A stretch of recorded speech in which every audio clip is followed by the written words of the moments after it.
Base sa Pulse Asia survey, kung maghahalal ng Pangulo ngayon, 1 puntos lang ang lamang ni Senador Raffy Tulfo na may 35% kay Vice President Sara Duterte na may 34%. Maituturing itong statistical tie o tabla ayon sa Pulse Asia dahil pasok ito sa margin of error ng survey. Mahigit triple ang score nila sa pumangatlo sa ranking na si dating Vice President Leni Robredo. Kasunod nila sina Senadora Amy Marcos at dating Senador Manny Pacquiao, Senador Robin Padilla, Senador Risa Ontiveros at Speaker Martin Romualdez. Hindi ito ay kinagulat ng political analyst na si Professor Julio Tihanki dahil palagi naman umanong nauuna sa survey ang mga sikat. May napansin rin siya sa score ni VP Duterte.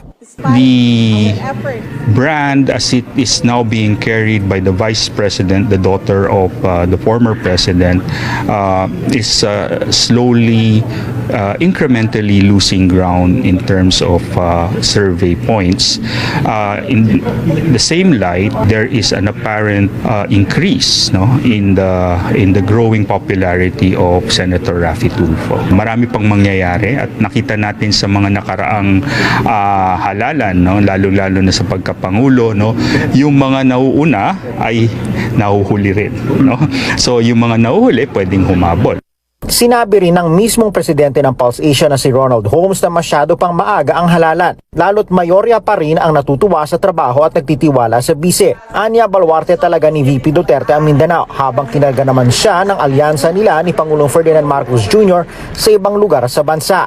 Nangunguna naman ngayon sa 2025 senatorial election survey ang kapatid ni Senador Raffy na si Representative Erwin Tulfo, habang pasok din sa winning circle ng survey ang kapatid din nilang si broadcaster Ben Tulfo. Ito rin ay isang indikasyon ng tuluyang kahinaan ng ating justice system dahil ang ordinaryong mamamayan ay sa tingin nila hindi sila makalapit sa hukuman, sa pulisiya at sa mga institusyon na panghustisya, at ang nilalapitan nila ay itong mga nagpa-public service. Tingin ni Holmes, posibleng binibigyan ng mga na-survey ng pagkakataon ng mga Tulfo na patunayan ang kanilang mga sarili. Nagpasalamat naman si Congressman Tulfo sa mga taga-suporta pero git niya ang trabaho sa Kamara ang tinututukan niya ngayon. Kinwestiyon naman ng isa pang eksperto ang anyay napakaagang paglabas ng survey results. Sino nagpa-survey niyan? Hindi pa tama na pinapublicize ninyo yung result kasi napakaaga. It will only invite so much